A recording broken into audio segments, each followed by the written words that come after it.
Le vent descendait des collines, faisant gémir les planches de la cabane. Le cow-boy connaissait chaque son, le poêle qui soupirait, la branche qui frappait le toit, le pas d'un coyote au bord de la lumière. Rien ne devait le surprendre. C'était le prix de sa paix. Il s'appelait Calder Boone. Ici, personne ne prononçait son nom. Sa cabane se trouvait loin de la piste, sur une terre pauvre que les éleveurs méprisaient. Il l'avait choisie pour une raison simple. On ne le trouvait que si on le cherchait. Et il vivait comme s'il était déjà parti. Ce soir-là, il avait préparé le départ. Selle serrée, sacoche prête, cartouche rangée. Sur la table, une carte froissée maintenue par une pierre. Au charbon, une ligne vers le nord. Pas une destination, juste une direction, une habitude. Quand le monde approche, on disparaît. Il remuait une soupe tiède quand un bruit glissa dans la nuit.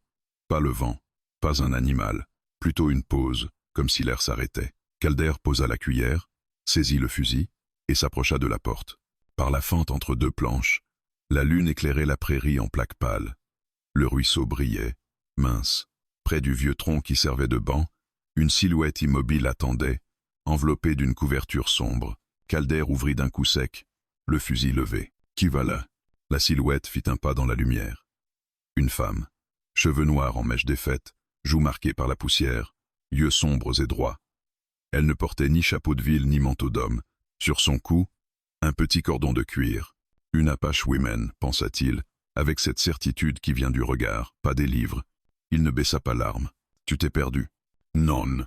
Sa voix était basse, usée par le froid. Qu'est-ce que tu veux? Du feu. Une minute. Calder aurait dû refuser. Sa règle était vieille. Ne jamais laisser entrer le monde. Il sentit pourtant ses doigts se raidir sur la crosse, non de haine, mais d'inquiétude. La solitude le rendait précis, et l'imprévu, dangereux. Il s'écarta. Une minute. Ensuite tu repars. Elle passa le seuil. La chaleur la frappa, et elle vacilla légèrement, comme quelqu'un qui ne s'autorise pas la sécurité. Calder referma, verrouilla, posa le fusil contre le mur sans s'éloigner. La femme s'agenouilla près du poêle, tendit les paumes vers la flamme. Ses mains étaient entaillées, ses ongles noircis. Sur sa manche, une trace rouge. Tu es blessé? Rien. Pas de plainte, pas d'explication. Calder détesta le réflexe qui se réveillait en lui. Vouloir savoir, vouloir comprendre, comme si une histoire étrangère pouvait calmer la sienne. Il jeta une couverture sur une chaise. Assis-toi. Elle ne bougea pas. Son regard glissa sur la table, la sacoche, puis la carte. Elle suivit la ligne au charbon. Tu pars, dit-elle. À l'aube. Il regrettait déjà d'avoir donné un détail. Elle se releva et s'approcha de la table. Calder leva la main, prêt à l'arrêter. Elle ne toucha rien. Deux doigts seulement se posèrent près de la pierre, comme pour sentir le froid du papier. Toujours partir? La question était simple. Elle lui coupa la gorge. Calder fixa le poêle pour éviter ses yeux. Cette plus sourde. Pour qui? Il serra la mâchoire. Les questions faisaient revenir les villes, les visages, la honte. Il répondit d'un ton dur, pour se protéger. Pour moi. Et pour toi. Si on te suit, je ne veux pas ça ici. Elle hocha la tête. Mais ce n'était pas un accord. C'était une décision. Elle alla vers la porte, posa la main sur le verrou. Calder sentit son corps se détendre. Elle allait partir, et le silence redeviendrait le sien. Au lieu d'ouvrir, elle resta là, immobile, puis se tourna vers lui. Ils ne suivent pas la piste. Ils suivent la peur. Qui ça? Ils. Elle hésita, comme si prononcer le mot lui donnait une forme. Des hommes, des blancs, et d'autres. Calder sentit son estomac se nouer. Il regarda la fenêtre, la prairie, la lune, l'espace vide, qui n'était jamais vraiment vide. Il parla plus fort, comme s'il pouvait chasser le danger avec sa voix. Tu ne peux pas rester. Tu as eu ton feu. Tu repars. Elle lâcha le verrou, fit un pas vers lui. Un seul, mais assez pour que Calder voie ses lèvres fendillées par le gel. Elle leva la main, non pour l'attaquer, juste pour arrêter en lui ce mouvement ancien vers la fuite. Restez. Le mot tomba dans la cabane comme une pierre dans un puits. Calder sentit son cœur cogner. Ce n'était pas la menace qui le terrifiait, c'était l'idée de ne pas partir. L'idée que la route, sa seule réponse depuis des années, ne suffirait plus. Il voulut protester. Rien ne sortit. Le silence s'étira, épais, chargé de tout ce qu'il n'avait jamais dit. Dehors, très loin, un cheval hennit, puis un autre. Calder se figea. La femme Apache ne cligna pas des yeux. Elle avait entendu avant lui. Son esprit revit une autre nuit, des années plus tôt, une ruelle, des cris, une promesse qu'il avait abandonnée pour sauver sa peau. Il s'était juré de ne plus jamais appartenir à rien, ni à une ville, ni à une cause, ni à un regard. Pourtant, ce soir, la peur se tenait dedans, pas dehors. Calder reprit son fusil. Il ne courut pas vers la selle. Il ne déverrouilla pas la porte. Il resta au milieu de sa cabane, avec la carte sous la pierre et l'aube encore loin, comprenant soudain que le monde venait de le retrouver, et que le mot « reste » venait de lui retirer la seule fuite qu'il connaissait. La nuit ne s'était pas refermée après le mot. Elle s'était épaissie. Calder Boone resta debout longtemps après que les chevaux se furent tus au loin. Il tenait son fusil sans viser, comme un homme qui a oublié à quoi sert une arme. Le feu craquait doucement, indifférent à la tension qui remplissait la cabane. L'Apache Woman s'était rassise près du poêle, immobile, les yeux fixés sur les flammes, comme si elle savait déjà que rien ne se déciderait vite. Le cow-boy finit par poser le fusil contre le mur. Le bruit du bois contre le bois lui sembla trop fort. Il se passa une main sur le visage, rugueux de fatigue et de poussière. « Ils sont proches, dit-il enfin. Pas cette nuit. » Elle parlait sans se retourner. Sa certitude dérangeait Calder plus que l'incertitude. Il avait appris à lire les traces, à sentir la peur des bêtes et des hommes, mais elle lisait autre chose, quelque chose d'intérieur. Il servit 2 bols de soupe, entendit un vers elle. Elle l'accepta après une seconde d'hésitation, comme si recevoir était une dette. Elle mangea lentement, sans bruit, chaque geste mesuré. Calder l'observait malgré lui, notant la façon dont elle économisait ses forces, comme quelqu'un qui a longtemps vécu en fuite. « Comment tu t'appelles » demanda-t-il. Elle leva les yeux, surprise qu'il pose la question. « Ayana. »« Calder. » Ils échangèrent les noms sans cérémonie, un pas minuscule, mais irréversible. Le silence revint, différent cette fois, pas vide, chargé. Calder sentit que rester sans poser de questions serait une lâcheté, mais poser les mauvaises pouvait être une menace. « Tu as dit qu'ils te suivent par la peur. Pourquoi toi ?» Ayana posa son bol, inspira lentement. Quand elle parla, sa voix était plus basse encore. « Parce que je n'ai pas obéi. » « À quoi ?»« À une décision qui n'était pas la mienne. » Calder hocha la tête. Il connaissait ce genre de phrase. Les villes en étaient pleines. Il n'insista pas. Le feu éclairait son profil, révélant une cicatrice fine près de la tempe. « Tu peux dormir ici jusqu'au matin. Après, je partirai, dit-il. « Tu pars toujours au matin ?» Il sourit sans joie. « Quand je ne pars pas avant. » Ayana se leva et alla vers la petite fenêtre. Elle écarta légèrement le rideau, observa la prairie. Sa posture changea. Elle n'était plus une femme fatiguée, mais une sentinelle. « Si tu pars, ils reviendront. Ils fouilleront. Ta cabane ne sera plus qu'un souvenir. » Calder sentit la colère monter, réflexe ancien contre la fatalité. « Tu me menaces ? Je t'avertis. » Il se rapprocha, assez pour sentir l'odeur de la terre sur ses vêtements. Elle tourna la tête vers lui. « Tu n'es pas obligé, » ajouta-t-elle. « C'est pour ça que j'ai dit reste, pas pour m'aider, pour que tu choisisses. » Ces mots le frappèrent plus fort que la peur. Personne ne lui avait parlé de choix depuis longtemps. Il avait confondu fuite et liberté jusqu'à en faire une religion. Il s'éloigna, prit la couverture, la posa sur le lit étroit. « Tu dors là. Je resterai sur la chaise. » Ayana hocha la tête, mais ne se coucha pas tout de suite. Elle retira lentement sa couverture, révélant une chemise déchirée. Calder aperçut la blessure à son bras, plus profonde qu'elle ne l'avait admis. « Laisse-moi voir, » dit-il. « Ce n'est rien, c'est jamais rien. » Elle hésita, puis tendit le bras. Calder nettoya la plaie avec de l'eau chaude, ses gestes précis, presque tendres malgré lui. Ayana ne broncha pas. « Qui t'a fait ça ?» demanda-t-il. Elle secoua la tête. « Pas important. Tout l'Est. » Elle le fixa, et il comprit qu'il venait de franchir une ligne. « Ils veulent que je sois un exemple, » dit-elle enfin. « Une femme qui fuit doit être ramenée ou brisée. » Calder serra le tissu autour de la blessure, plus fort qu'il ne l'aurait voulu. « Et ton peuple ? Certains veulent me protéger, d'autres pensent que je dois payer. » La simplicité de la phrase était terrible. Calder se redressa, recula d'un pas. « Alors ce n'est pas seulement des hommes blancs. » Non, le mot pesa. Calder avait toujours cru que le monde se divisait en camps clairs. Il découvrait un terrain mouvant, dangereux, où chaque pas engageait plus qu'un homme seul. Ayana s'allongea enfin. Le feu baissa. Calder resta éveillé, assis, écoutant sa respiration régulière. Il se surprit à espérer qu'elle ne fasse pas de cauchemar. À l'aube, un bruit sec le réveilla, un caillou heurtant la paroi. Calder bondit, saisit le fusil. Eyana était déjà debout, alerte. « Pas encore », murmura-t-elle. Mais bientôt, il sortit brièvement. Des traces fraîches, légères, délibérément visibles. Un avertissement. Quand il rentra, la lumière grise du matin envahissait la cabane. La carte était toujours là, la ligne au charbon intacte. Chaldée la regarda longtemps, puis la plia et la glissa dans la poche de sa veste. Eyana observa le geste sans un mot. « Tu devrais partir maintenant, dit-elle doucement. » Il secoua la tête. Ce mouvement lui sembla étranger, comme s'il appartenait à un autre homme. Pas encore. Elle ne sourit pas. Elle posa simplement la main sur la table, près de l'endroit où la carte avait reposé. Le silence qui suivit n'était plus une menace. C'était une promesse dangereuse. Calder comprit que le plus dur n'était pas de protéger Ayana, mais de rester assez longtemps pour affronter ce qu'il avait toujours fui. Et pour la première fois depuis des années, il sentit que son silence cachait autant de secrets que celui de l'Apache Women. Le matin avançait sans hâte, comme s'il se méfiait de la cabane. Une lumière pâle glissait sur les planches, révélant les fissures que Calder n'avait jamais réparées. Il aimait ces failles. Elle lui rappelait que rien n'était fait pour durer. Eyana sortit la première.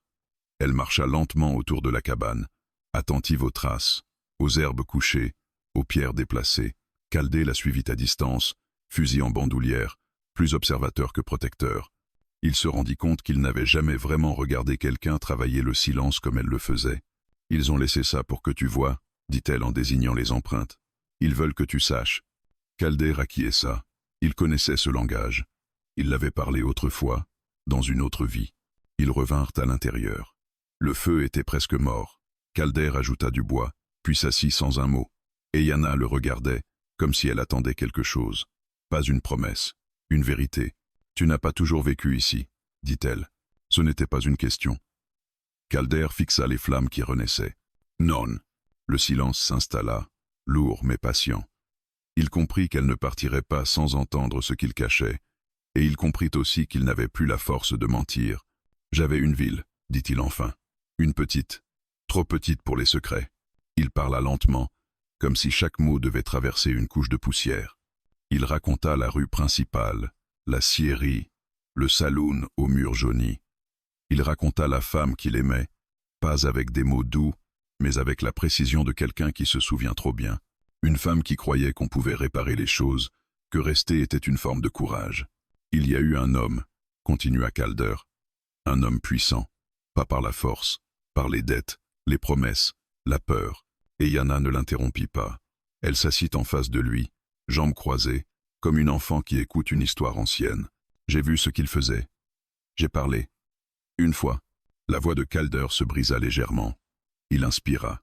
Ils ont frappé la femme que j'aimais, pas pour la tuer, pour me rappeler que j'avais tort. Il se leva brusquement, fit quelques pas, revint. Ses mains tremblaient. J'aurais dû rester, j'aurais dû me battre, mais j'ai fui. Cette nuit-là, je me suis dit que je reviendrais avec de l'aide. Je ne l'ai jamais fait. Eyana baissa les yeux. Pas par pitié, par respect. Et elle? Elle est morte quelques mois plus tard. La maladie, ils ont dit. Calder serra les dents. Je sais que c'était le coup. Je le sais. Le feu crépita. La cabane semblait écouter. Depuis, je pars avant que ça recommence. Avant que quelqu'un paie pour ma présence. Eyana releva la tête. Tu crois que partir efface la trace? Ça la déplace. Elle secoua lentement la tête. Non, elle te suit. Ces mots le frappèrent plus fort que le souvenir. Il comprit soudain pourquoi son regard s'était arrêté sur la carte, pourquoi le mot « reste » avait fait si mal. Ce n'était pas la peur des hommes qui l'avait retenu. C'était la peur de devenir à nouveau celui qui part. Un bruit dehors les interrompit. Pas des pas. Un corbeau se posa sur le toit, croassa, puis s'envola. Chaldée sourit amèrement. Même les bêtes savent. Eyana se leva, s'approcha de lui. « Ce qui t'est arrivé ne te condamne pas, » dit-elle. « Ce que tu fais maintenant, si. » Il la regarda, surpris par la fermeté tranquille de sa voix. « Tu parles comme si tu savais. Je sais ce que c'est de porter la faute d'un choix qui n'était pas le tien. » Il vit alors, dans ses yeux, un reflet de sa propre histoire. Pas la même, mais une douleur cousine. « Si tu restes, dit-il, ils viendront, pas seulement pour toi, pour moi, pour nous deux. Je le sais. Et tu restes quand même. Oui. » Ce oui était différent du reste de la nuit. Plus lourd, plus ancré. Calder sentit quelque chose se fissurer en lui.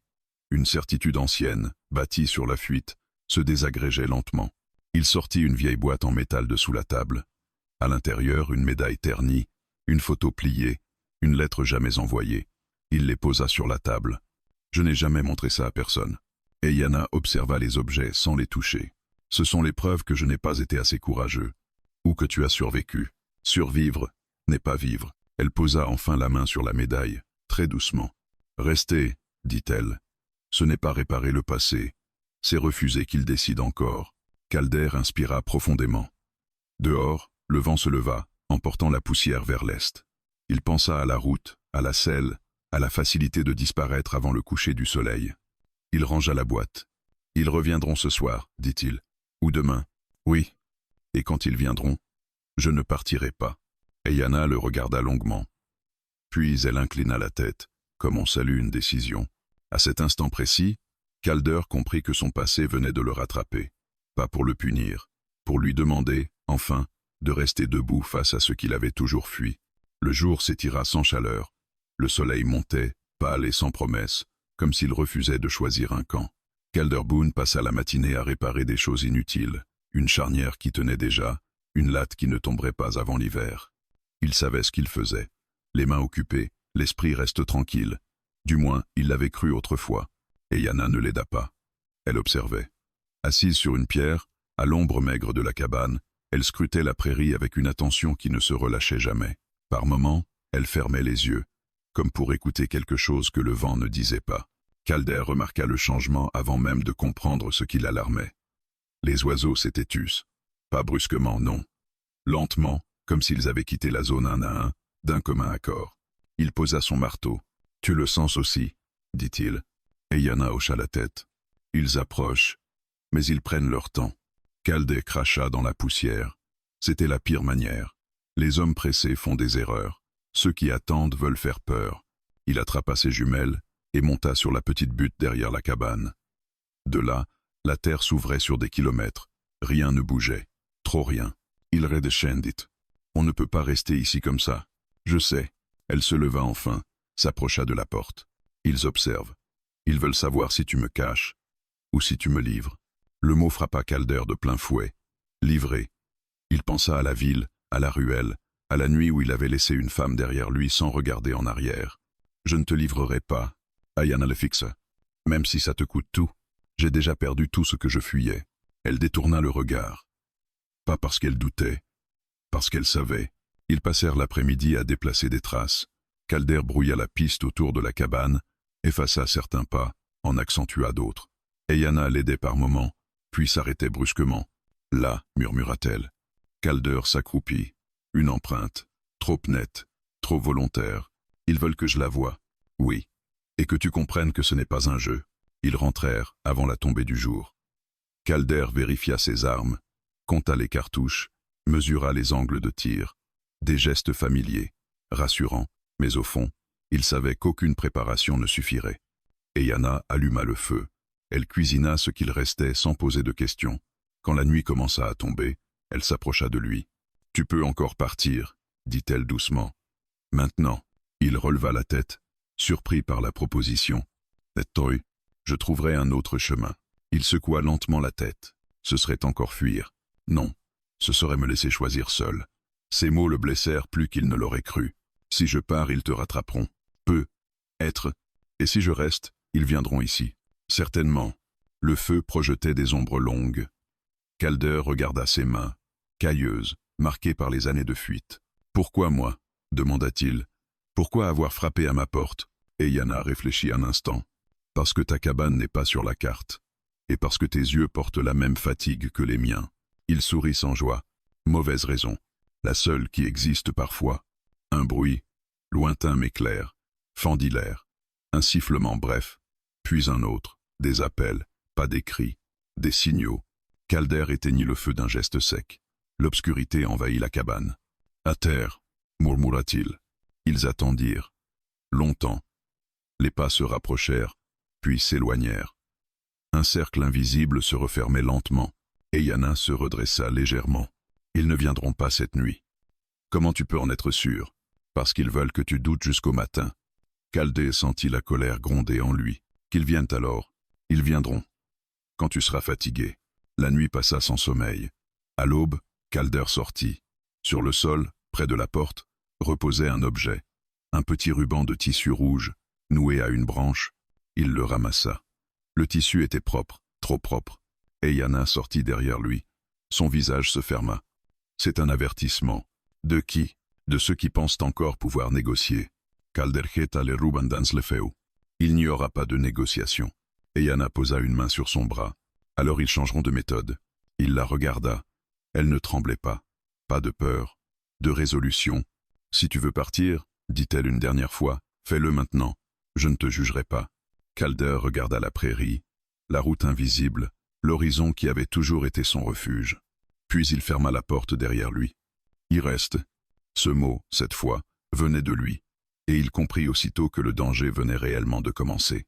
Le mot qu'il avait prononcé ne s'effaça pas avec le jour. Je reste demeura suspendu dans l'air, lourd comme une promesse que l'on ne peut plus reprendre. Calder Boone le sentit dès l'aube. Quelque chose en lui s'était déplacé. Pas une force nouvelle, mais une limite. Il avait franchi une ligne qu'il n'avait jamais osé approcher. Eyanna se leva avant lui. Elle avait dormi peu, assise contre le mur, l'oreille attentive au moindre souffle extérieur. Quand Calder sortit, elle était déjà agenouillée près du ruisseau, lavant le sang séché sur sa manche. « Tu n'as pas dormi » constata-t-il. « Toi non plus. » Ils échangèrent un regard bref. Plus besoin de commentaires. Le choix avait été fait. Les conséquences arrivaient toujours après. Calder inspecta les alentours. Les traces avaient changé. Plus nombreuses, plus proches. Les hommes n'avaient plus besoin de se cacher. Ils savaient désormais. Il revint à la cabane et sortit la trappe dissimulée sous les planches. Eyanna observa sans intervenir. Il y a un espace dessous. Pas grand, mais suffisant. Elle secoua la tête. Je ne me cacherai pas. Ce n'est pas une cache. C'est un délai. Pour toi, pour nous deux. Elle hésita. Calder comprit que ce n'était pas la peur qui la retenait, mais la dignité. Je ne veux pas être ce que l'on dissimule. Tu n'es pas ce que l'on dissimule. Tu es ce que l'on protège. Le mot protéger résonna étrangement entre eux. Eyanna baissa enfin la tête. D'accord. Mais seulement si tu promets une chose. Laquelle? Ne pas parler à ma place. Ne pas décider pour moi quand ils viendront. Calder acquiesça sans hésiter. Il savait ce que c'était que de voir quelqu'un choisir à votre place, au nom d'un prétendu bien. Ils passèrent la matinée à préparer. Calder plaça des objets pour ralentir une approche, pas pour piéger. Il ne voulait pas d'une guerre, pas encore. Eyanna observait, mémorisait. Elle connaissait déjà la cabane comme si elle y avait vécu des années. Vers midi, un cavalier apparut à l'horizon. Un seul, lent, sans armes visibles. Calder sentit son estomac se nouer. Le premier, dit Eyanna. Celui qui parle. Le cavalier s'arrêta à distance respectueuse. Il leva les mains. Boone, cria-t-il. On peut parler? Calder sortit, fusil sur l'épaule, sans viser. Il n'aimait pas cet homme, même sans le connaître.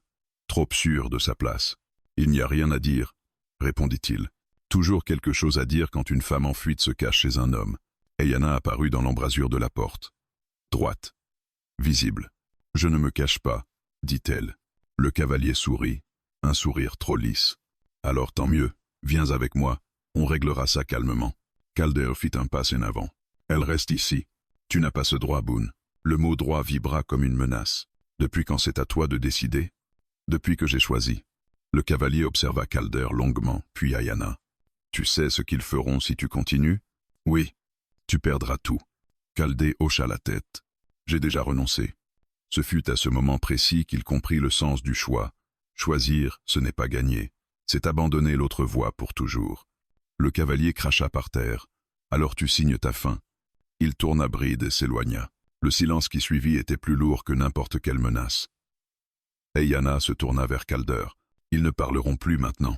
Je sais. Elle posa une main sur la table, cherchant son regard. Tu n'étais pas obligé. C'est... Il inspira profondément. Rester, ce n'est pas seulement pour toi. C'est pour que je ne parte plus jamais en laissant quelqu'un derrière moi. Eyanna le regarda comme si elle voyait enfin l'homme derrière les gestes. Alors écoute-moi bien, dit-elle. Ce qu'ils veulent vraiment, ce n'est pas moi. C'est te faire céder. Me prendre serait facile. Te briser serait un message. Calder sentit la vérité de ces mots. Ils testeront ta patience, ajouta-t-elle, Ils te pousseront à la violence pour te faire passer pour un monstre. Il hocha la tête. Il connaissait cette stratégie. Le soir tomba plus vite que prévu. Le vent se leva, chargé d'odeurs étrangères.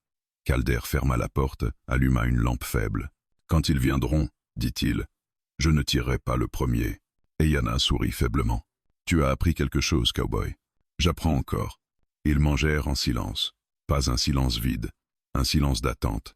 Avant de se coucher, Calder rangea ses affaires dans un coin, pas pour partir, pour les laisser derrière lui.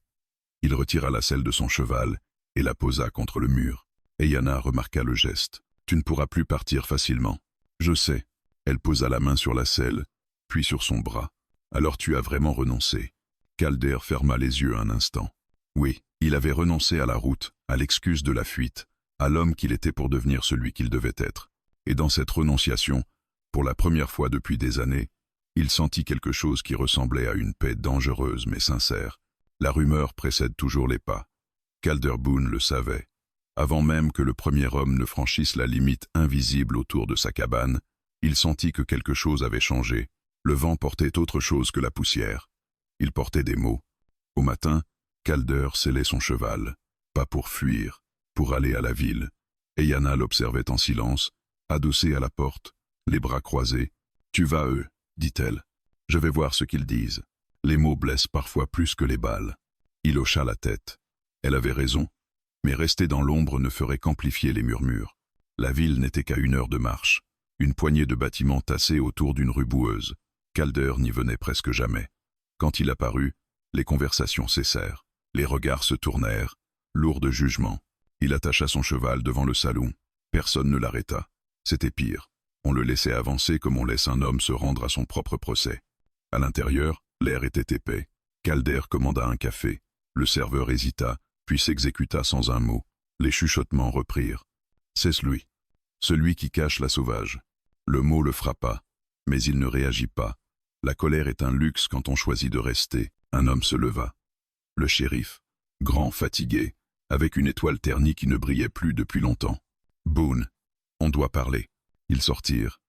Le soleil frappait dur. « Tu sais ce qui se dit. »« Oui. »« Tu mets la ville en danger. » Calder suit in sun regard. « Je n'ai rien demandé à la ville. Tu caches une femme recherchée. Elle n'est pas un objet. Et elle n'est pas recherchée par la loi. » Le shérif serra les mâchoires. « Tu joues sur les mots. Certains veulent la ramener, d'autres veulent la punir. Et tous regardent ce que je vais faire. » Calder comprit. Le shérif n'était pas un ennemi. Il était un homme coincé entre la peur et l'ordre. « Je ne te demande pas de me protéger, » dit Calder. « Je te demande de ne pas m'arrêter. Et si ça dégénère, ça dégénérera si on cède. » Un silence tendu s'installa. « Tu n'étais pas comme ça avant, » dit le shérif. « Avant je partais. » Il tourna les talons, avant que la conversation ne devienne une négociation. En sortant de la ville, Calder sentit les regards le suivre. Certains chargés de haine, d'autres plus rares, de respect silencieux. Il savait désormais, la ville était divisée, et les divisions nourrissent toujours la violence. Quand il revint à la cabane, Yana l'attendait. « Ils parlent, dit-elle. »« Oui, et ils écouteront ce que tu fais plus que ce que tu dis. » Il acquiesça. Elle avait raison, toujours. La fin de l'après-midi apporta les premiers visiteurs. Pas des cavaliers armés, des hommes seuls, des voisins, des regards curieux. Un vieil éleveur posa une question maladroite. Une femme cracha par terre en voyant Yana. Un jeune homme détourna les yeux, honteux. Calder resta calme. Et Yana aussi. Leur simple présence côte à côte était une réponse. À la tombée de la nuit, un groupe se forma à distance. Pas assez proche pour attaquer, pas assez loin pour ignorer. Des ombres, des murmures, des jugements suspendus. Et Yana parla doucement. « Ils attendent que tu casses. Je ne casserai pas. Personne ne pense casser. Jusqu'au moment où ça arrive. » Calder sentit la fatigue s'installer. Pas celle du corps, celle de l'âme. « Tu regrettes ?» demanda-t-il soudain. Et Yana le regarda. Surprise. « Non. Même maintenant ?»« Surtout maintenant. » Ces mots lui donnèrent une force étrange. La nuit tomba. Les murmures se transformèrent en rires étouffés, puis en silence. Calder garda le fusil à portée, mais ne le leva pas. Au cœur de la nuit, une pierre frappa la paroi de la cabane, puis une autre, pas pour entrer, pour provoquer, et Yana se redressa. « Ils veulent te faire sortir. Ils devront attendre. » Les pierres cessèrent. Une voix s'éleva, moqueuse. « Boone, tu te crois meilleur que nous ?» Calder sortit sur le pas de la porte. « Non, je me crois responsable. » Des rires nerveux répondirent. « Elle ne t'appartient pas. Personne n'appartient à personne. » Le silence tomba comme un couperet.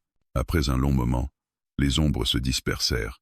Ayanna posa la main sur l'épaule de Calder. « Tu viens de te faire des ennemis. J'en avais déjà. » Elle esquissa un léger sourire. « Oui. Mais maintenant, ils savent que tu ne fuiras plus. » Calder regarda la nuit se refermer sur la prairie. Les murmures de la ville ne s'étaient pas tus. Ils avaient changé de forme. Il comprit alors que le plus grand danger n'était pas l'attaque frontale, mais l'attente, la pression lente, la peur distillée goutte à goutte. Et pourtant, au milieu de ce tumulte invisible, il sentit quelque chose de nouveau. La certitude que rester n'était plus une faiblesse, mais une position. Et la ville, qu'elle le veuille ou non, venait de l'entendre. La nuit s'effaça sans bruit, laissant derrière elle une fatigue lourde et collante. Calder Boone se réveilla avec la sensation d'avoir veillé pendant des années. Son corps protestait, mais son esprit restait étrangement clair. Quand il ouvrit les yeux, Ayanna était déjà debout, immobile près de la fenêtre, comme si elle attendait que le jour lui donne l'autorisation de parler. « Ils ne reviendront pas ce matin, dit-elle sans se tourner. » Calder s'assit lentement. « Comment tu peux en être sûr ? Parce que ce qu'ils veulent aujourd'hui ne se prend pas par la force. » Elle se tourna enfin vers lui. Son regard avait changé. Plus grave, comme si la fuite avait cessé à l'intérieur avant de s'arrêter dans les pas. « Tu dois savoir pourquoi je suis vraiment parti, » ajouta-t-elle. Calder hocha la tête. Il n'avait jamais exigé la vérité, mais il la recevrait. Ils s'installèrent près du feu éteint. Ayanna prit le temps de choisir ses mots, comme si elle retirait une à une des pierres posées sur sa poitrine. « J'étais promise, » commença-t-elle. « Pas à un homme, à un accord. Calder n'est pas de la passe. 2 clans. Une terre disputée. Un mariage pour éviter le sang. » Elle serra les mains. « On m'a dit que c'était un honneur, que mon corps était un pont. » Le mot le frappa violemment. « Et tu as refusé ?» J'ai dit non. Elle éleva les menton. Pas parce que j'avais peur, parce que je savais ce que cela coûterait à d'autres femmes après moi. Calder inspira lentement. Il voyait désormais la ligne qui la poursuivait, pas seulement des hommes. Une tradition. Ils ont décidé que je devais être ramenée. Vivante, si possible. Brisée, si nécessaire.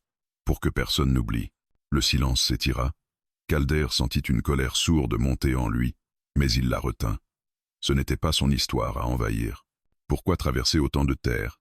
demanda-t-il doucement. « Parce que la loi ancienne dit que si je quitte la frontière sacrée et que je reste protégé par un homme libre pendant 3 nuits, l'accord est rompu. » Calder la fixa. « 3 nuits ? Ce soir sera la 3e. » Il comprit alors l'urgence qui vibrait sous chaque geste d'Ayanna depuis leur rencontre. Elle n'était pas seulement en fuite, elle comptait le temps. Et si je n'étais pas resté, l'accord aurait tenu. Je serais devenu un avertissement.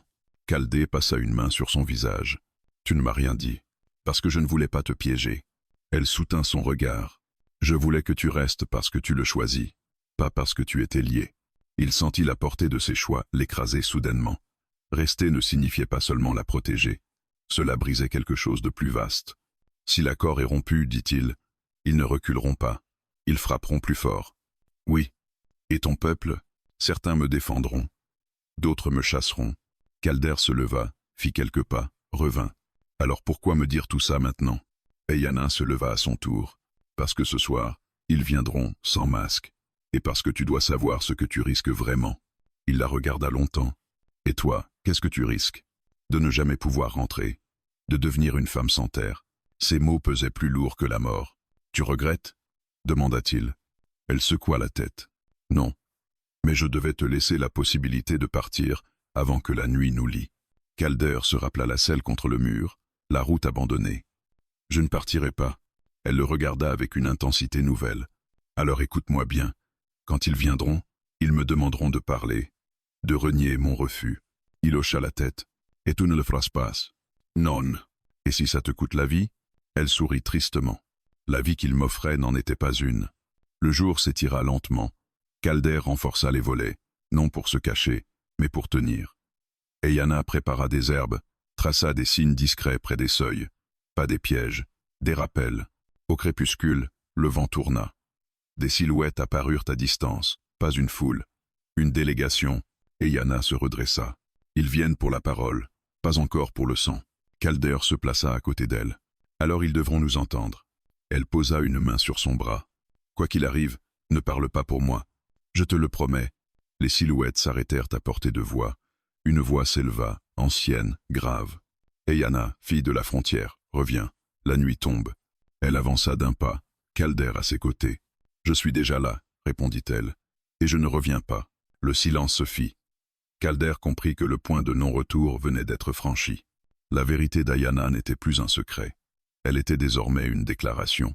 Et cette déclaration, portée par la troisième nuit qui approchait, liait leur destin plus sûrement que n'importe quelle promesse murmurée. La nuit tomba comme une décision qu'on ne peut plus repousser. Le ciel s'assombrit sans étoiles, lourd, étouffant, comme si même les cieux retenaient leur souffle. Calder Boone se tint immobile près de la porte, le fusil baissé mais prêt, tandis qu'Ayana avançait d'un pas calme vers la limite de la lumière. Les silhouettes restaient à distance. Elles formaient un demi-cercle imparfait, ni attaque ni retrait.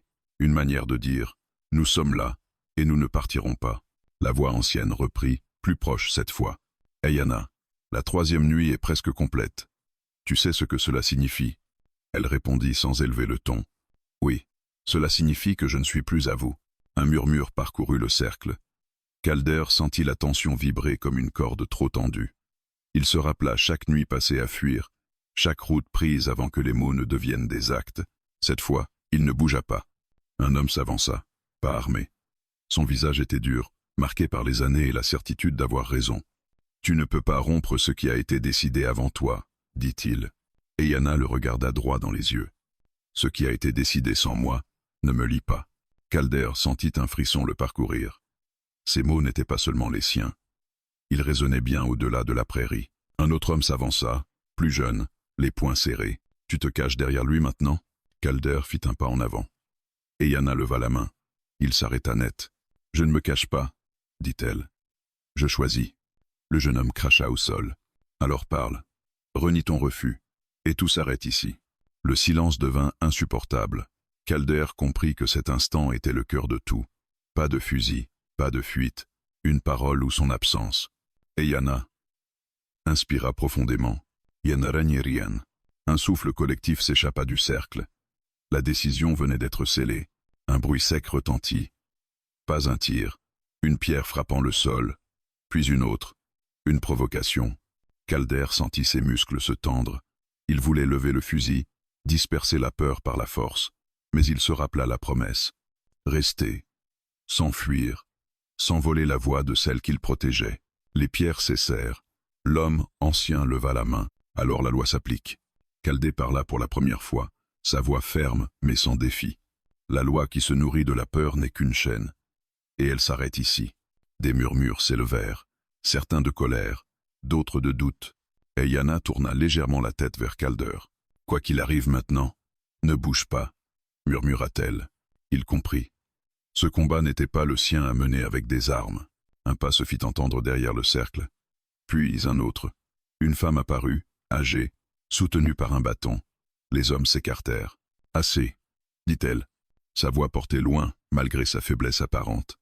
La frontière a été franchie, la nuit est complète. Un silence sacré s'abattit. Calder sentit que quelque chose d'ancien venait d'être invoqué. L'homme ancien protesta. Ce n'est pas ainsi que cela devait se passer. Rien ne se passe jamais comme prévu quand on oublie la voix de celle qui porte le prix. La vieille femme s'approcha d'Ayana. « As-tu parlé sans contrainte ?»« Oui. »« As-tu refusé librement ?»« Oui. »« As-tu été protégé sans échange ?» Ayana regarda Calder, puis revint vers la femme. « Oui. » La vieille femme inclina la tête. Alors la loi est rompue. Un cri de rage s'éleva du cercle. Certains reculèrent, d'autres serrèrent les dents. Calder sentit la tempête venir. Et elle ne serait pas faite que de mots. Une torche s'alluma soudain, puis une autre. La lumière dansa dangereusement. « Ils n'accepteront pas, » murmura Ayana. Calder posa la main sur son fusil, sans le lever. Alors ils devront repartir avec ça. Une pierre vola, frôlant son épaule. Calder resta immobile. Son refus de fuir devenait une arme en soi. Un coup de feu éclata soudain.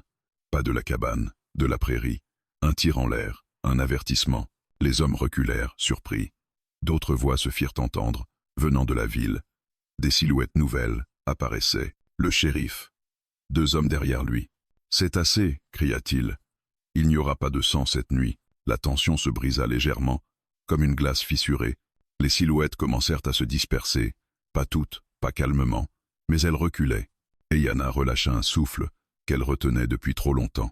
Calder sentit ses jambes trembler. Pas de peur, de fatigue. Quand la prairie fut presque vide, la vieille femme s'approcha encore une fois d'Ayana. « Tu es libre, mais la liberté a un prix. » Et Yana hocha la tête. « Je le paierai. » La vieille femme se tourna vers Calder. « Et toi, homme de la route, tu as refusé de partir. » Calder soutint son regard. « Oui, alors tu porteras aussi les conséquences. » Il accepta sans son mot. Quand le dernier homme disparut dans l'ombre, la nuit sembla enfin respirer, et Yana s'assit lentement sur le seuil. Calder s'accroupit près d'elle. « Tu as tenu, dit-il. » Elle esquissa un sourire fatigué. « Nous avons tenu. » Pour la première fois, l'affrontement n'avait pas été une fuite déguisée. Il avait été un arrêt net. Et dans cet arrêt, Calder comprit que la route venait de perdre son pouvoir sur lui. Chapitre 9. Le prix de rester. Le silence qui suivit l'affrontement ne ressemblait à aucun autre. Il n'était ni paisible ni menaçant. Il était chargé, comme l'air après un orage qui n'a pas tout à fait éclaté. Caldeboun resta longtemps immobile sur le seuil, incapable de dire si ses jambes tremblaient de fatigue ou de ce qu'il venait d'accepter. Et Yana s'était retirée à l'intérieur. Elle s'assit près du mur, le dos droit, les mains posées sur ses genoux, comme quelqu'un qui vient de déposer un fardeau trop lourd pour être décrit. La lampe projetait une lumière douce sur son visage, révélant une lassitude ancienne, mais aussi une détermination intacte. Calder entra à son tour et referma la porte. Le bruit du loquet résonna plus fort que d'habitude. Ce geste, si banal, scellait désormais une frontière invisible. Dehors, le monde qui jugeait. Dedans, les conséquences. « Ils ne sont pas partis pour toujours, » dit-il enfin, et Yana hocha la tête. « Non. Ils sont partis réfléchir. C'est parfois pire. » Il s'assit face à elle, le fusil posé à terre, loin de sa main. Pour la première fois depuis des jours, il n'avait plus envie de le tenir. La vieille femme, elle avait de l'autorité. Oui, elle garde les lois anciennes, même celles qu'on préférerait oublier. Calder passa une main dans ses cheveux. « Et maintenant ? Maintenant je suis libre, mais pas accepté. » Ces mots frappèrent avec une lenteur cruelle. « Et toi ?» demanda-t-elle. Il réfléchit. « Moi, je suis visible. » Ils restèrent silencieux un moment. Le feu était presque éteint. Calder ajouta une bûche. Les flammes reprirent, éclairant les fissures du mur. « Ils vont te tester, » reprit Ayana. « Pas avec des armes, avec le manque. » Calder fronça les sourcils. « La ville ? Oui. Ils cesseront de vendre, de parler, de prévenir. » Il comprit. Le prix de rester n'était pas seulement le danger immédiat. C'était l'isolement, choisi ou imposé. « Tu peux encore me demander de partir, » dit-il doucement. Et Yana releva la tête, surprise. « Pourquoi ferais-je ça ? Parce que je deviendrais une cible. Et toi avec moi, Calder. » Elle se leva, s'approcha. « Tu l'étais déjà. La différence, c'est que maintenant tu le sais. » Il esquissa un sourire fatigué. « Je croyais avoir payé mon dû il y a des années. On ne paie jamais qu'une fois. On paie chaque jour où l'on reste fidèle à ce choix. » Au matin, la réalité se fit plus concrète. Calder se rendit à la ville pour acheter des provisions. Les regards se détournèrent. Le marchand hésita, puis refusa de servir. « Je ne veux pas de problème, » murmura-t-il. Calder n'insista pas. Il repartit avec moins que prévu, mais avec une certitude accrue. Sur le chemin du retour, un homme l'attendait près de la rivière. Pas armé, jeune, le même que la veille. « Tu es fou, » dit-il sans détour. « Tu aurais pu partir. »« Oui, et tu ne l'as pas fait. » Calder soutint son regard. « Non. Pourquoi ? Parce que partir m'aurait coûté plus cher. » Le jeune homme resta silencieux, puis s'éloigna sans un mot. Pas un allié, pas encore, mais une fissure. De retour à la cabane, Ayana triait des herbes, les suspendait au plafond. « Ils t'ont refusé, » dit-elle. « Oui. » Alors le prix commence. La journée passa lentement. Pas d'attaque, pas de visiteurs, un calme trompeur. À la tombée du jour, un bruit sec retentit derrière la cabane. Calder sortit, fusil en main. Il trouva son cheval détaché, nerveux, la selle coupée nette. Et Yana le rejoignit. « Il t'enlève la route, » dit-elle simplement. Calder passa la main sur le cuir tranché. Ce n'était pas de la rage qu'il ressentait, mais une étrange clarté. « Ils pensent que je reviendrai vers eux, ou que tu me rejetteras pour récupérer ta place. » Il se redressa. Il se trompe. La nuit tomba. Calder répara la selle tant bien que mal. Pas pour partir, pour refuser qu'on lui enlève le choix. Plus tard, alors qu'il mangeait en silence, Ayana parla. « Tu sais ce que ça signifie. Restez avec moi maintenant. »« Oui. Tu n'auras plus jamais une vie simple. » Il la regarda. « Je n'en ai jamais eu. J'avais juste l'illusion de la fuir. » Elle posa sa main sur la sienne. Un geste simple, solide. « Le prix de rester, dit-elle, c'est de perdre ce que tu aurais pu être pour devenir ce que tu es vraiment. » Calder ferma les yeux un instant. Il pensa à la route, aux villes anonymes, au départ sans adieu. Il pensa aussi à cette cabane, fissurée mais debout. « Alors je paierai, dit-il. » Dehors, le vent se leva, emportant avec lui les dernières illusions de fuite. Et Calder comprit que le prix de rester n'était pas une punition. C'était le coût exact de la vérité. Le matin se leva sans douceur. Une lumière pâle s'étira sur la prairie, révélant ce que la nuit avait laissé derrière elle. Des traces effacées à moitié, des herbes couchées, un cercle invisible autour de la cabane. Calder Boone se leva avant le soleil. Son corps portait la fatigue, mais son esprit, lui, était étrangement calme. La décision n'était plus à prendre, elle s'appliquait. Ayana se tenait déjà dehors, agenouillée près du ruisseau. Elle lavait ses mains lentement, comme on se prépare à recevoir quelque chose qu'on ne peut pas éviter. Quand Calder s'approcha, elle releva les yeux. « Ils reviendront aujourd'hui, » dit-elle. Ce n'était pas une crainte, c'était une constatation. Calder acquiesça, il savait. Les signes étaient là, trop de silence, trop de vide. Il inspecta les alentours, puis s'arrêta net. À quelques pas de la cabane, une marque nouvelle striait la terre, un symbole grossier tracé à la pointe d'un couteau. Pas un avertissement, une signature. « Ils veulent que tu voies », murmura Ayana. Calder se redressa. Il sentit la colère tenter de s'installer, mais il la repoussa. La colère était un raccourci vers l'erreur. Rester exigeait autre chose. Tenir. Ils passèrent la matinée à préparer sans se parler. Calder répara la selle coupée, pas pour partir, mais pour refuser qu'on décide à sa place. Ayana rangea les herbes, noua des liens, traça des signes simples près du seuil. Des gestes d'ancrage, pas de superstition. Vers midi, la prairie se mit à vibrer. Des pas précipités, mesurés. Calder compta les silhouettes à distance. Trop pour un simple avertissement, pas assez pour une attaque franche. « Ils viennent pour te faire céder, » dit Ayana. Calder inspira profondément. « Alors ils ne viendront pas par la porte. » Le premier homme s'avança, les mains vides, le regard dur. Derrière lui, d'autres suivaient, espacés, comme s'ils craignaient que la proximité les rende responsables. Boone lança le premier. « Tu as fait ton point. Maintenant fais le bon choix. » Calder resta sur les Séoul. Il n'éleva pas les fusils. Le bon choix pour qui? L'homme sourit. Un sourire sans chaleur. Pour la paix. Pour la ville.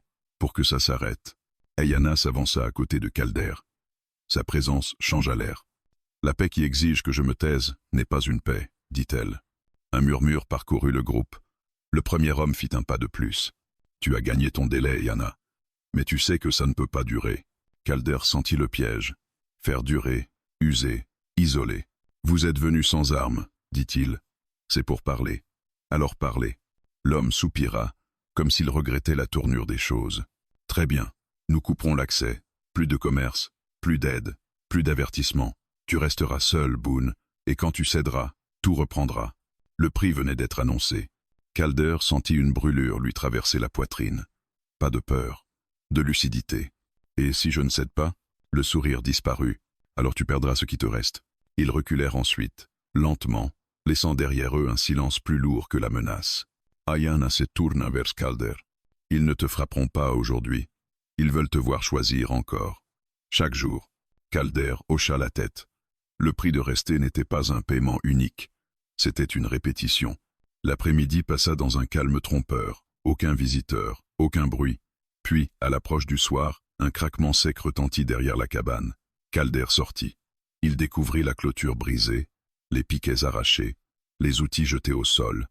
Ayana le rejoignit. « Ils enlèvent ce qui te permet de tenir. » Calder ramassa un piquet, le planta de nouveau. « Alors je tiendrai autrement. » La nuit tomba, plus sombre que les précédentes.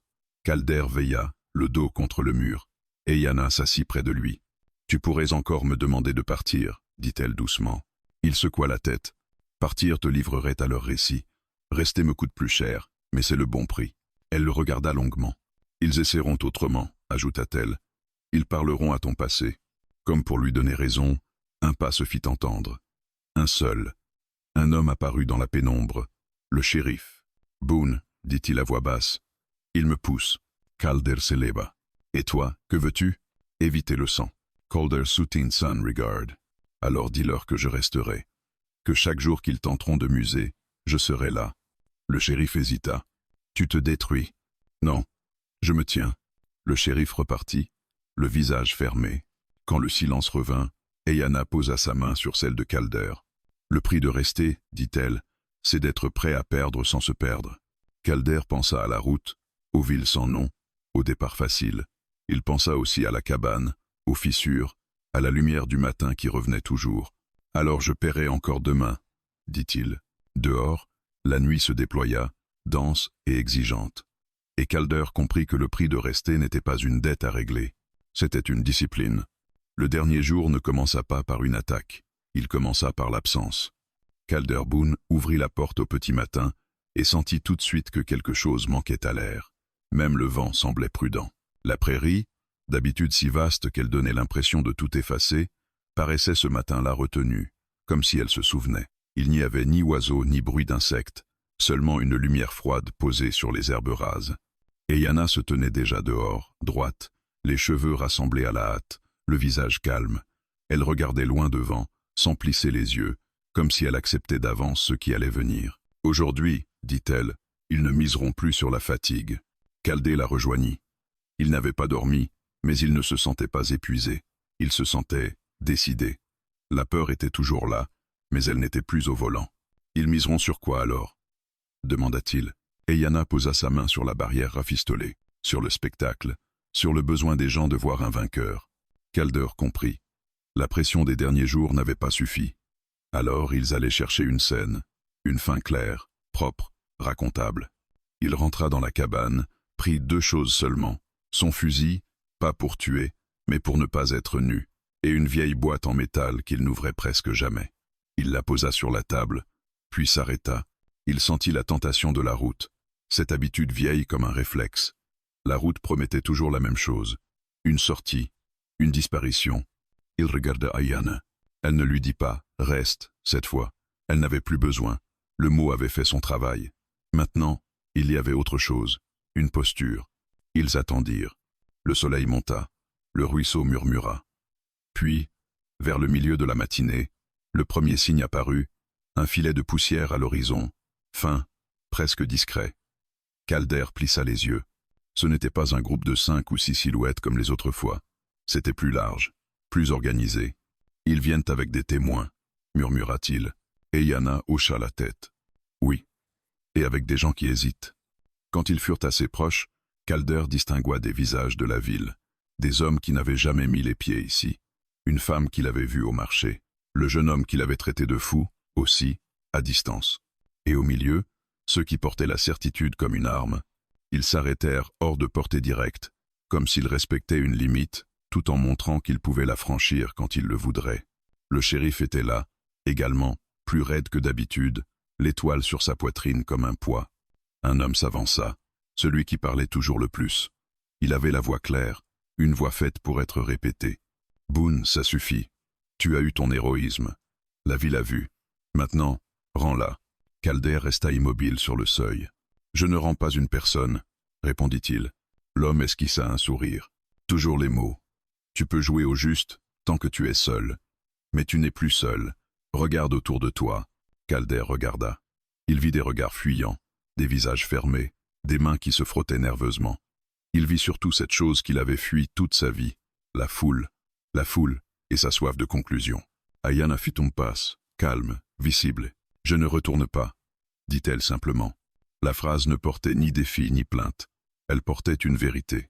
Un murmure parcourut le groupe. Certains se raidirent, d'autres baissèrent les yeux. L'homme reprit, plus ferme. « Personne ne t'a demandé si tu voulais. Les accords sont plus vieux que toi. Et quand une personne casse un accord, elle casse la paix. » Ayanna répondit sans hausser la voix. « Une paix qui exige mon silence n'est pas une paix. C'est une cage. » Calder sentit un mouvement à sa gauche. Le shérif, qui observait les réactions, jaugeait l'étincelle. Calder comprit alors le vrai danger. Ce n'était pas une balle perdue. C'était une panique collective, un geste irréfléchi qui permettrait à la violence de devenir nécessaire. L'homme fit un signe, et deux autres s'avancèrent avec une corde. Pas encore brandie comme une menace, plutôt comme une solution. La corde suffit à changer l'air. Le groupe se resserra légèrement. Les témoins, eux, reculèrent d'un pas. Calder sentit son cœur battre plus fort. Eyanna ne bougea pas. Son calme était presque insolent. « Vous voyez » dit l'homme en montrant la corde, parlant à la foule. « On veut juste que tout redevienne simple. On veut juste réparer. » Calder eut envie de rire. Simple, réparer. Des mots pour couvrir une humiliation. Il leva la main, paume ouverte. « Vous voulez une fin simple ? Très bien. Écoutez-moi alors. » La foule se tut, surprise. Calder parla clairement, lentement. « Je n'ai pas de ville à défendre. Je n'ai pas de réputation à sauver. Je n'ai pas d'avenir à négocier.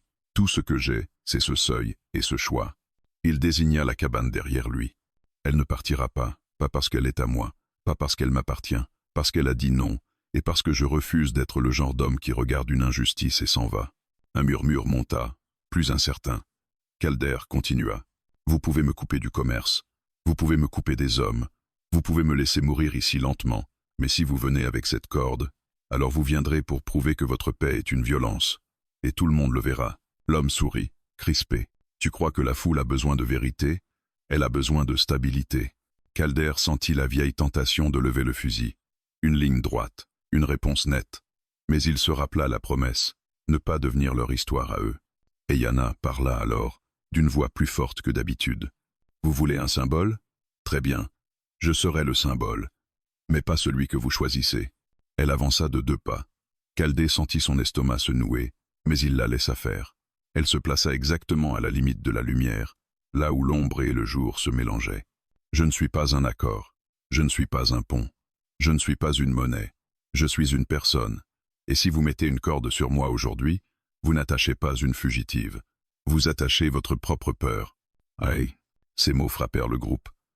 Même ceux qui voulaient une solution semblèrent hésiter. Le jeune homme, celui qui avait traité Calder de fou, fit un pas sur le côté. Il regarda la corde, puis Eyanna, et son visage se tordit comme s'il venait de comprendre trop tard quelque chose.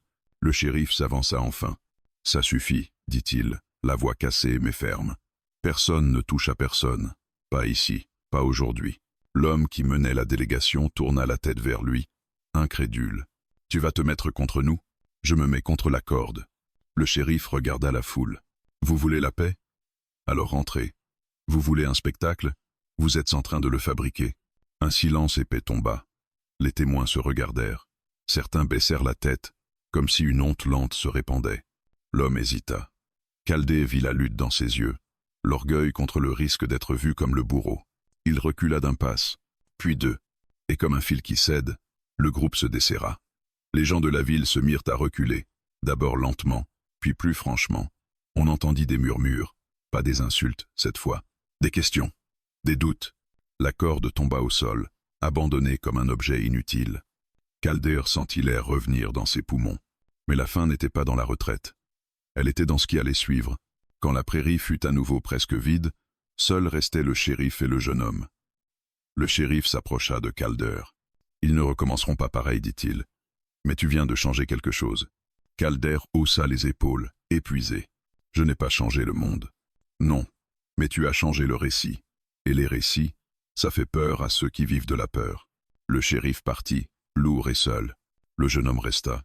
Il fixa Calder, puis Eyanna. « Je suis venu pour regarder, dit-il, pour voir si c'était vrai. » Calder ne répondit pas tout de suite. Il n'avait pas besoin de victoire, il avait besoin de stabilité. Eyanna parla doucement. « Et maintenant que tu as vu ?» Le jeune homme avala sa salive. « Maintenant, je ne sais plus de quel côté je suis. » Eyanna hocha la tête. « C'est un début. » Il s'éloigna à son tour, laissant derrière lui quelque chose de rare, une hésitation humaine. Le soir tomba. Cette fois, il ne tomba pas comme une menace. Il tomba comme une couverture posée sur une plaie. Calder et Eyanna s'assirent sur le seuil. Le silence entre eux n'était plus une défense. Il était une présence. Eyanna regarda l'horizon. « Tu comprends maintenant ?» demanda-t-elle. Calder inspira l'air froid. « Oui, je comprends. » Il tourna la tête vers elle. Je croyais que rester, c'était arrêter de fuir la route, mais ce n'est pas ça. Rester, c'est arrêter de fuir ce que je suis. Ayana esquissa un sourire fatigué. La route n'était qu'un endroit. Ta fuite était dedans. Calder prit la vieille boîte en métal, l'ouvrit. Il en sortit la lettre jamais envoyée, la photo pliée, la médaille ternie. Il les posa sur ses genoux. J'ai porté ça comme une punition, dit-il. Aujourd'hui, je veux le porter comme un rappel. Ayana posa doucement sa main sur la boîte. Alors tu peux vivre avec. Calder regarda la cabane, les fissures, les planches tordues, les réparations maladroites. Il vit aussi quelque chose qu'il n'avait jamais vu avant. Un lieu, pas une cachette, un lieu. Il se leva, entra, et accrocha la selle réparée à un clou au mur. Il ne la posa pas près de la porte. Il la posa comme on range un passé. Puis il revint au seuil. Ayana le regarda, attentive. Calder s'assit près d'elle. « Tu n'auras pas une vie facile ici, » dit-il. Ayana haussa les épaules. « Je n'ai jamais cherché facile. J'ai cherché vrai. » Calder sourit, presque. « Alors reste. » Cette fois, le mot sortit de lui sans peur. Pas comme une chaîne, comme une maison. Ayana ferma les yeux un instant, comme si elle recevait enfin ce qu'elle avait demandé au tout début. Pas un refuge, pas une promesse, mais une présence. Et dans la nuit qui venait, Calderboone comprit que la route ne l'appelait plus. Ou plutôt, elle pouvait appeler, autant qu'elle voulait. Il ne répondrait plus.